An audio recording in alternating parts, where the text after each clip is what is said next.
Pat Cummins here ahead of the second test here in Adelaide starting tomorrow afternoon. Raise your hand if you've got a question. I doubt very much we're going to get to everyone who has a question, so apologies for that in advance, but we'll do our best. So we'll start off with Mr. Law. Got a team for us, Patrick? And if not, what's holding it up? Double barrel? Yes, we do. Scotty Boland in for Hazel, only change. Thank you. Pat, just the reaction from around the country over the last 10 days or so. You've been test captain for 3 years. Do you believe that every Australian team, there is a way that they should play, and not just in terms of batting and bowling, but how you carry yourself, or is it just about winning and losing?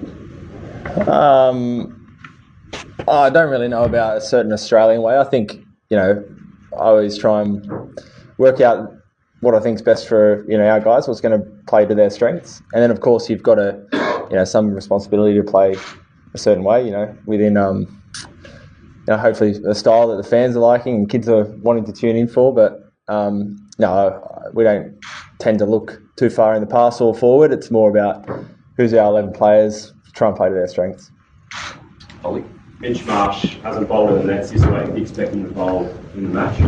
Yep. Made the call with the medical team over the last couple of days, just give him another couple of days off bowling. But, expect him to warm up and, if required, will bowl. And, I'm guessing probably will be required at some point. Hi, Pat. Just the recent statement of Michael Clarke about Virat Kohli, that Virat Kohli scoring century in the first test match is more scary. And considering his record in Adelaide, your thoughts? Honestly, don't really have too many thoughts on that. Sorry. Thank you. Yes, sir? Yeah.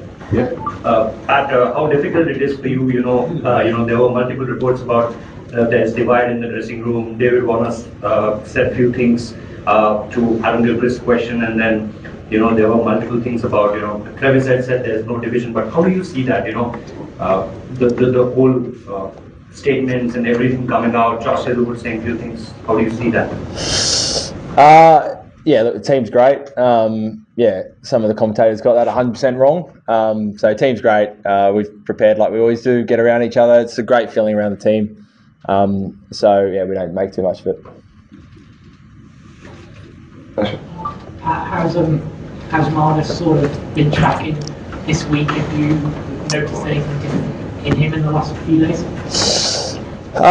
He's training well like he always does, hitting millions of balls. I think it's pretty impossible to kind of dismiss or ignore some of the kind of commentary around perhaps being a little bit more proactive. So I think you've seen that side of it in the nets. I think, the challenge is always going out there and making sure you keep that mindset. But he's been great like he always is, always working on things, trying to plan, how he's going to score his 100 this test. Matt, you 1-0 down. It's obviously, you don't want to think too far ahead, but it's enormous to come back from 2-0 down. How much pressure on the team is it to bounce back and level this series here in Adelaide? I think any test match there's pressure. When you're down, there's that, a little bit more, especially when you're at home. But we've been in similar situations, whether it's, World Cups or other series where, you're in must-win kind of situations. We're not quite there yet, but we love playing here. We love playing Australia. We know we weren't at our best last week. Got a few things to work on. This week's been great. Everyone's really focused on kind of ahead and excited for the challenge of the next 4 test matches. But everyone's got a lot of personal pride, professional pride. So, there's pressure on you anytime you play, even just from that, let alone the scoreboard being down 1-0. This side has had a lot of success, but it's been a pretty extraordinary reaction to one test. Do you feel like there's almost a little bit of a desire to see this blow up or see this side fail? Look, hard to say. I think, when things don't go right, there's enough commentators that will support you, but also some that will, of course, try and create some headlines, and it doesn't really... we try not to take too much notice of it. We just go about our things. We concentrate on, as I said, trying to play our own way, trying to give ourselves the best chance of winning games, and try not to get too caught up in anything else. What about the fact that everyone talks about the adjustments might take a while to get used to, just even starting innings or a series or whatever. I think your batters will be better, obviously, for successful footing, but they'll be better for the run, as it were, and particularly something like that. Obviously, haven't placed anyone before. Yeah, look, I hope there's some lessons learnt. The good thing is both batting and bowling. We've now had a look at them. They've had a look at us as well. But you get a look at some of the bowling plans that you want to implement, and same with the batters. They know how they're going to be attacked first up. So yeah, I'm sure. Well, I really hope everyone's kind of learned a little bit, and we come back here and you're that slightly better prepared because you've had a look at what they're going to throw at us.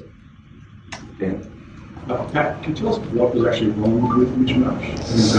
You said you expected to bowl, but is there concern that he hasn't bowled in the nets at all in the last few days? Not a huge concern.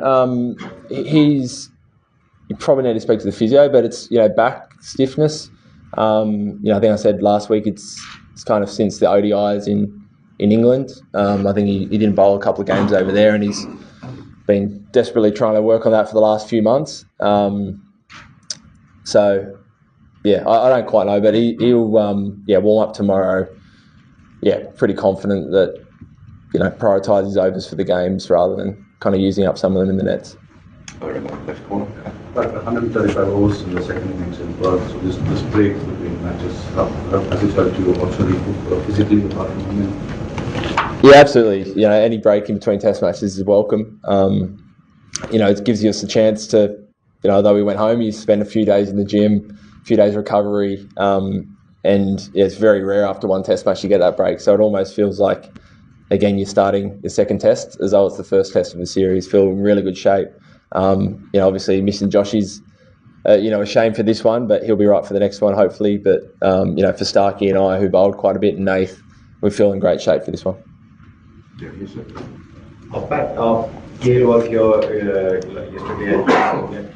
Since Indians are not very used to playing with day-night Test cricket, and some of the batters have faced issues with spotting the ball from the bowler's hand, and you guys have played 12 Test matches, India have played just 4. Do you see that as kind of an advantage that India don't play day-night Test matches enough? Look, hard to say. Some of our guys have played a lot. Some of them have not played, too much pink balls. I think there is a little bit of getting used to, but that's what the last few days have been about, trying to get your eye back trained. So I don't see a huge kind of shift from red ball cricket to pink ball cricket.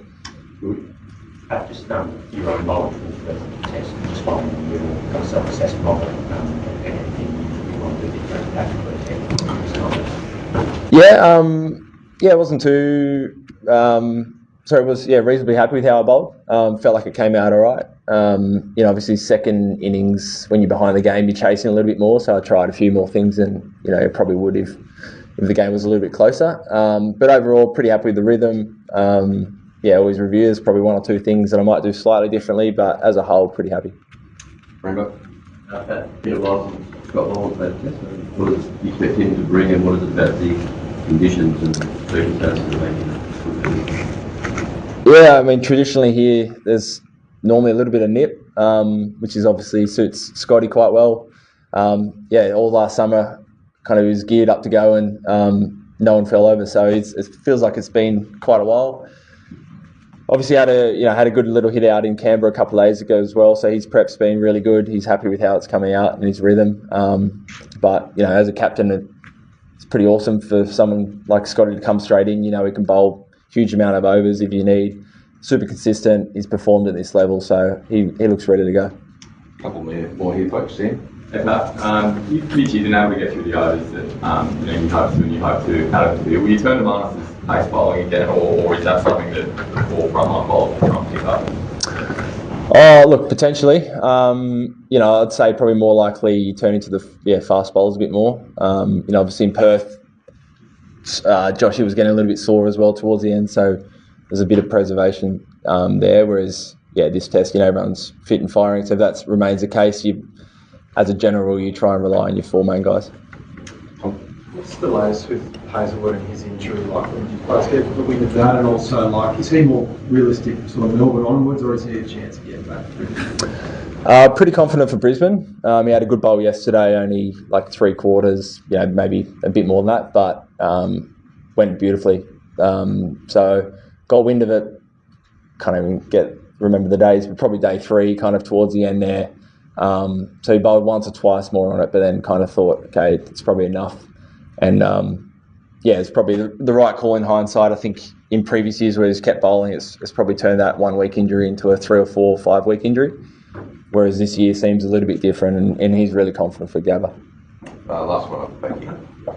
Pat, Australia has got a phenomenal record at Adelaide Oval, and the same was the case in Perth, but they were humble in Perth. India, just before coming to Australia, they were humble in their own backyard. Do you think that in modern cricket, the home advantage is slightly overrated? Look, it's hard to know.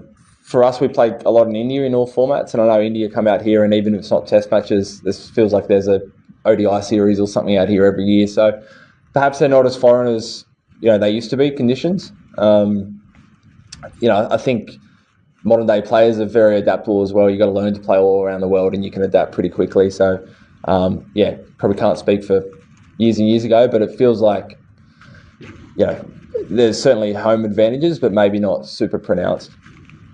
Great. Thanks, everyone. Thank you.